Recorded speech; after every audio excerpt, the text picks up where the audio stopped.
Victoria, me interesa un poco tu relación con Misiones, que al mismo tiempo es tu relación con tu tema de investigación. Pero es un camino que me gustaría que empieces a contar desde el principio. Tu formación de base, tu licenciatura, ¿dónde comienza y con qué temas comienza? Empieza con una licenciatura en antropología, con orientación en arqueología en la Universidad de Rosario. Y mi tema siempre fueron las misiones jesuíticas, porque ya desde que yo estaba en la carrera fue un tema que me empezó a interesar. Empecé a leer sobre los guaraníes, pude venir a hacer trabajo de campo acá, me invitaron a una campaña en un convenio de colaboración entre universidades. Y cuando llegó el momento de hacer la tesis de licenciatura, dije, bueno, me gusta mucho el tema de las misiones jesuíticas, así que ya en ese momento empecé con este tema de investigación. Una cosa es los aspectos más teóricos o históricos y otra cosa es estar ahí, sentada, excavando donde alguna vez hubo un huerto. Hay un largo camino hasta ahí. Exactamente. Cuando me recibí pude venir acá y, como vos decís, de toda esa teoría, de todos los libros, de todo lo que yo había leído a lo largo de la carrera, bueno, pasé a la práctica total. Primero trabajando en el trabajo de puesta en valor que se hizo en la reducción de Santa Ana. Y después, más adelante, sí, en el marco de la investigación doctoral, haciendo otros trabajos, otras excavaciones, para llegar finalmente al trabajo en el Jardín de los Jesuitas, en el huerto. Claro. Hablemos un poco de las diferencias que hay, por ejemplo, entre lo que es el sitio desde el punto de vista turístico más conocido en Argentina y fuera de Argentina en relación a los jesuitas, que es San Ignacio, que tiene particularidades y quizá muchas diferencias con otros, por cierto, con Corpus, por ejemplo, hasta en su arquitectura o los materiales de construcción. ¿Qué nos puedes contar de eso? O de lo que has podido ver hasta ahora, de lo que has investigado. Bueno, San Ignacio sí es excepcional realmente como ejemplo, digamos, de arquitectura de un momento determinado, a través de la participación de un jesuita que era Grasanelli, que era escultor, pintor, es decir, que produjo una revolución a nivel artístico y urbanística también en las misiones donde él trabajó. Y lo que se da en San Ignacio es que él interviene en la fachada de esa iglesia y otros sectores donde hoy encontramos y turistas de todo el mundo vienen a ver ese barroco en la selva, ¿no? Un poco los elementos de un barroco europeo, pero mezclados también con elementos de la naturaleza autóctona. Bueno, en la época que él viene se produce toda una revolución y una serie de cambios en lo urbanístico. Corpus hoy no ostenta esa fachada como San Ignacio, otras misiones tampoco, pero no quiere decir que no hayan sido parte también de ese movimiento, por ejemplo, que tenía que ver con levantar fachadas, quizás mediante pinturas que hoy no vemos, pero sí mediante escalones, y en Corpus es muy interesante la cantidad de escalones que hay para subir a ese núcleo constructivo que llamamos normalmente el núcleo constructivo principal. Después se introduce lo que se llama la media naranja, ¿no? Que también permite la realización de cúpulas en las iglesias, ¿no? Todo el diferente tipo de elementos que unidos a algunas ideas barrocas, ¿no? de persuasión y de participación de los fieles, bueno, van produciendo distintas respuestas arquitectónicas, algunas de las cuales son más visibles hoy en día, otras menos, y ese es un poco también el camino de la arqueología a veces, revelar y ver cosas que quizás no son tan evidentes, tan obvias, a partir de la recuperación y estudio de algunos elementos que formaron parte de esas ciudades. Hablemos de eso un poco, ¿no? Vos usaste una palabra que yo pensaba usar, ciudades, porque el conglomerado jesuita en toda esta región, hablamos del sur de Brasil, de esta zona de la Argentina, Paraguay, hasta Córdoba. Era una cosa, era un mundo importante, pero hablemos de este conglomerado acá. Realmente era mucha gente.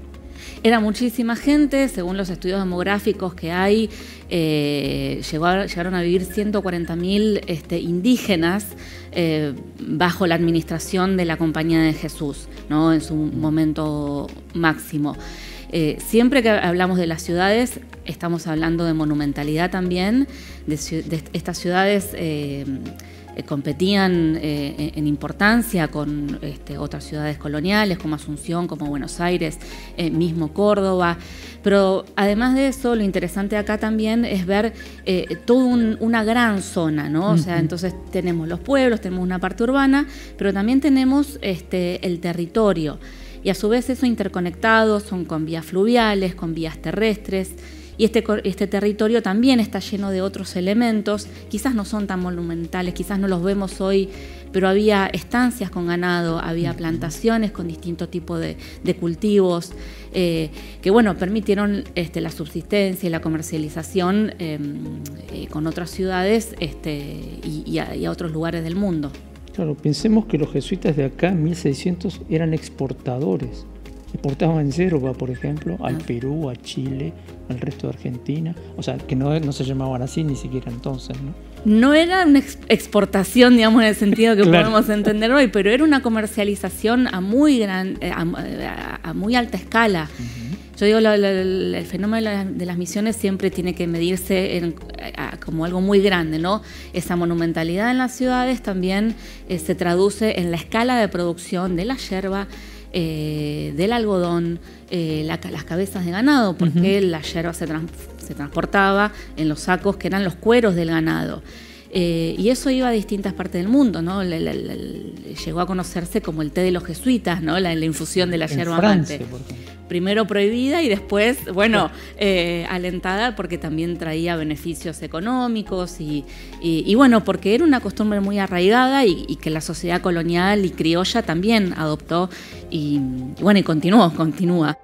Habiendo pintado todo este panorama, ¿no? Toda esta especie de mapeo bastante fragmentario que hemos hecho, ¿cómo fuiste eligiendo vos tus temas? ¿Por dónde empezaste hasta llegar hasta qué estás haciendo hoy dentro de ese universo? Bueno, el primer tema que tiene que ver con la tesis de licenciatura que yo te contaba recién, tiene que ver con esa experiencia de un trabajo de campo en donde en ese momento, donde digamos, estaba trabajando Ruth Puyade, aquí se trabajaba el Cotiguazú y parte de la residencia de los jesuitas. Y a mí me interesó trabajar el Cotiguazú, que es el lugar exclusivamente femenino dentro del ámbito de las misiones. Y la verdad es que en toda la bibliografía que existe sobre los jesuitas, que es muchísima, sobre muchísimos temas, sobre las mujeres casi no se decía nada. Entonces yo decía, bueno, desde un punto de vista de la materialidad que nosotros estudiamos, bueno, ¿qué se puede decir o qué se puede encontrar o qué podemos contar sobre las mujeres guaraníes en el ámbito de las reducciones? ¿Qué siguieron haciendo o qué no? ¿Qué actividades hacían? ¿Por qué estaban encerradas de alguna manera? Porque ese Cotiguazú es un claustro que tenía llaves. Y entonces, bueno, empecé un poquito a entrarme en ese mundo, muy ligado a la arquitectura también. Y después, como los conjuntos de Argentina mayormente conservan grandes restos de arquitectura, y gracias a todo el trabajo puesto en valor, los materiales que yo excavé los pude analizar después en el trabajo de tesis doctoral. Y ahí me zambullí en todo lo que fue el proceso de construcción y de destrucción de la reducción de Santa Ana, ¿no? Sobre todo explicar la destrucción, porque nosotros piedra que movíamos, hacíamos un sondeo, una trinchera, y en todos lados donde movíamos algo aparecía carbón, aparecían reboque hecho cenizas, vidrios derretidos.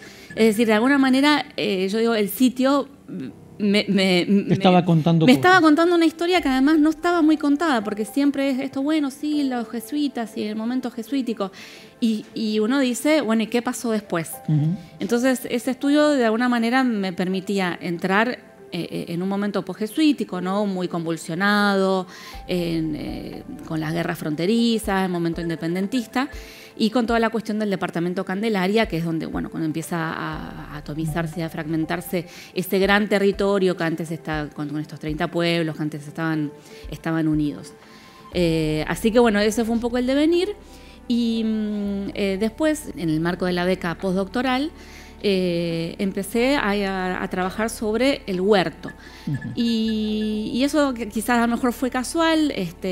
A Ruth Puyade la convocó Norma Hilgert del Instituto de Biología Subtropical, con una idea, con un programa muy interesante sobre la recuperación de contenidos etnobotánicos.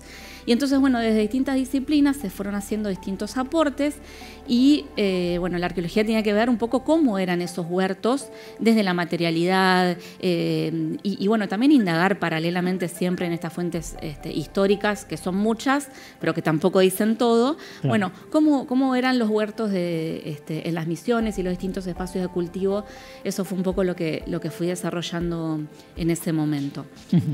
Y ahora, ya entrando a carrera de investigador en CONICET, un poco también por necesidad, digo, bueno, tanta arquitectura y qué pasaba con los guaraníes finalmente, toda esta gente que vivía acá. Que estaban haciendo todo eso. Toda esta gente que construye, ¿qué sabemos de ellos o qué más podríamos saber a partir ya no de las grandes paredes de piedra y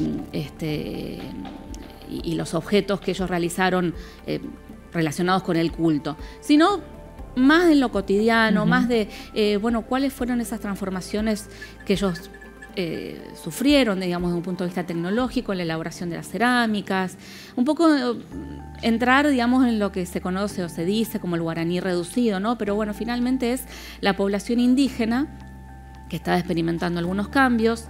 Y ver, bueno, eso en la cultura material, en los restos que excavamos, pero también en muchos objetos que hay en museos, en la provincia de Misiones, por ejemplo, que nos pueden de alguna manera estar diciendo otras cosas.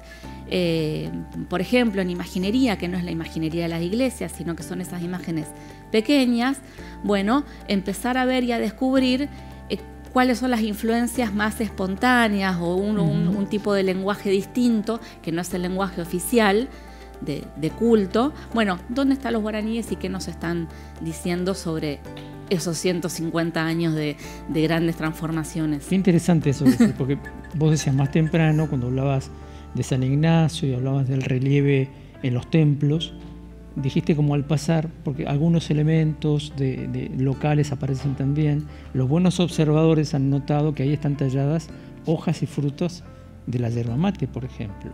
Sí, eso vamos. Acabas de decir cómo aparece el guaraní en todo eso, ¿no? Hay muchos más elementos o lugares donde vos decís, esto es guaraní puro. O sea, acá los guaraníes pusieron sus cosas. Hay cerámica vidriada que los guaraníes no hacían antes de ingresar a vivir en las reducciones, que tienen decoraciones que tienen que ver con su decoración tradicional, ¿no? Entonces, un poco esa mezcla, ¿no? Digo, acá hubo influencia desde los dos sentidos, ¿no? Porque muchas veces durante mucho tiempo se presentó a los jesuitas como que evangelizaron completamente a los guaraníes y bueno, y un poco también es ver y relativizar algunas cosas algunas ideas tan fuertes de los guaraníes sobre cómo vivían antes o sobre cómo producían objetos, cerámicas, otro tipo de elementos, incluso nuevos elementos.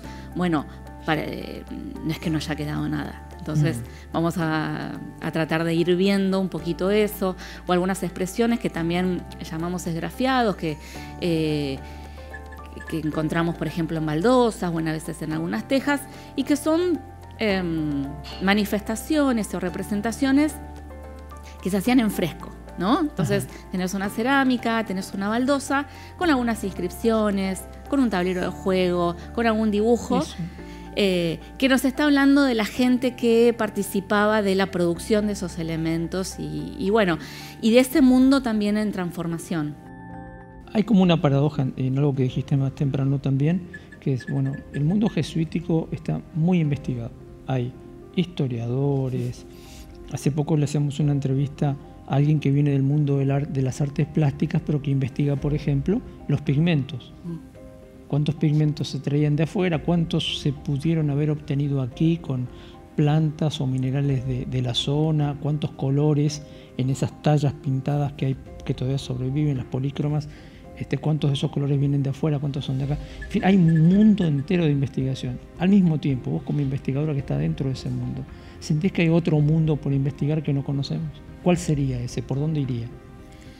Bueno, yo creo que siempre también en la medida en que tengamos posibilidad de pensar nuevas preguntas, vamos a tener o de descubrir nuevos materiales. A veces nosotros tenemos preguntas pero no tenemos cómo responderlas, o a veces hay materiales que nos están diciendo otras cosas y que tenemos que ver qué nos están diciendo. Para mí el tema de saber, de conocer más a esa población indígena es fundamental desde el punto de vista de la materialidad, ¿no? Desde los restos que podemos encontrar, microscópicos o objetos más grandes. Pero son temas que yo creo que es casi como inagotable y desde muchísimas disciplinas se puede encarar. Bien, vamos a lo tuyo concreto, a la cuestión más metodológica. Hace poco hablábamos con alguien y me decía, no, porque después vienen los antropólogos y vienen los arqueólogos con sus cepillitos y están 4 años ahí cepillando una piedrita. Esto es un poco aquel que está construyendo y se encuentra con un espacio que debe ser preservado. Desde el punto de vista de las tecnologías que se usan, de las metodologías que se aplican, de cuánta caja de herramientas o cuántas herramientas dentro de esa caja te tenés que valer vos para poder datar. Vos recién decías, encontramos carbón, que puede ser indicador de muchas cosas, encontramos cenizas. Contame con qué te manejas, con qué herramientas, o seguimos haciendo una ciencia bien con herramientas básicas. ¿Cómo es tu modo de trabajar cotidiano? Lo básico no lo abandonamos porque es el ABC, es decir, seguimos usando pincelitos, seguimos usando cucharines. Pero también hay nuevas tecnologías para el estudio de materiales. Vos mencionabas los pigmentos, pero también uno hoy puede conocer qué se cocinó en determinada vasija. Entonces eso hace que quizás en campo debamos tener otros cuidados y otras consideraciones a la hora de recuperar materiales para no contaminar, que si usamos guantes de plástico, si usamos guantes o no usamos guantes, que si usamos el repelente o protector solar, podemos estar tapando la información que hoy se puede investigar y que se puede conocer. Hay laboratorios en el país, el campo de la arqueometría ha avanzado muchísimo, sobre todo en Argentina, y un poco ese es el caminito que yo busco hacer ahora con el desarrollo del próximo proyecto, empezar a usar todas estas tecnologías, toda esta batería de nuevas técnicas, más nuevas, porque sí, a veces nuestra arqueología queda un poco, podríamos decir más cosas, uno sabe que podría decir más cosas, pero haciendo convenios y ahora ya conociendo gente y otros laboratorios que sabemos que hacen los estudios, es posible. ¿Hay relación con Brasil y Paraguay, siendo que es un tema común en el mundo jesuítico a los 3 países? Porque los pueblos, que eran un territorio amplio y grande, ese intercambio de información, ¿eso falta potenciarlo? ¿Cómo lo sentís? Se han hecho muchísimos esfuerzos de colaboración a nivel turístico, a nivel universidades. Yo creo que falta, que hay que seguir trabajando. Los operadores turísticos dicen que es muy difícil cruzar la frontera, en los tiempos que ellos necesitan, claro, ¿no? Para desarrollar, por ejemplo, un paseo. Y quizás eso sí es cierto. Creo que el potencial que hay es muy grande porque cada uno de los países tiene distinto tipo de restos y de museos que se pueden conocer. En Paraguay están trabajando, por ejemplo, en Jesús, hay un espectáculo nocturno con mapping muy interesante. Aquí está la posibilidad de conocer los conjuntos estos urbanos, ¿no? Esa monumentalidad de la que hablábamos. Brasil también tiene algunas interesantes incursiones. Quizás no son grandes sitios, pero sí en las nuevas ciudades hay ventanas arqueológicas y otros museos para conocer distintas partes de la historia. Y siempre también hay que pensar que Uruguay, aunque no tenga restos monumentales, tenía estancias, y entonces posiblemente también, y eso es un tema que se está empezando a trabajar de a poquito desde la arqueología, bueno, otros restos vinculados a la producción agropecuaria. Claro. Hablemos de la arqueología como ciencia, ya despegada un poquito de lo que ha sido la pasión de tu vida casi, ¿no? Que es el mundo de lo jesuítico. Si tuvieras que contarle a alguien o incentivarlo, o con la intención de incentivarlo para que estudie arqueología, ¿por qué? ¿Qué te parece que es lo que a vos más te gusta y que a otro también le puede apasionar? Y es poder contar nuevas historias sobre la gente que vivió antes. Si uno tiene esa curiosidad, me parece que, como te decía, las preguntas son infinitas. ¿Por qué estudiar? Y porque queremos conocer más, queremos saber cómo vivió la gente del pasado, queremos tener enseñanzas sobre eso. Bueno, hay un libro muy famoso de un arqueólogo que se llama ¿Qué sucedió en la historia? Eso es un poco también lo que queremos saber. Tener distintas explicaciones o tener muchas explicaciones y muchas más respuestas de las que tenemos hoy. Conocernos más como seres humanos, ¿no? Conocer más de la historia mundial, conocer las conexiones entre lo local y lo más amplio, ¿no? A veces uno dice, no, porque aquí en Corpus pasó tal cosa, y uno cree que es solo en Corpus, y resulta que Corpus está conectado con el resto del mundo. ¿Y cómo? Y por ejemplo, las misiones a través de los cítricos, que no hubo siempre naranjas acá. No, digo, uno va descubriendo un montón de cosas que bueno, se pueden descubrir desde la materialidad, desde el estudio, no solamente las excavaciones, sino también mucho trabajo de lo que es en la parte de análisis del laboratorio. Las fuentes son muchísimas, los temas son amplios, ¿no? La arqueología es muy grande, pero para lo que es el tema de las misiones, yo digo, hay cosas que no están escritas o hay cosas que están escritas, pero quizás uno puede dudar de si fueron así o quiénes escribieron y por qué escribieron eso en ese momento. Y hoy nosotros podemos pensar algunas cuestiones de otra manera.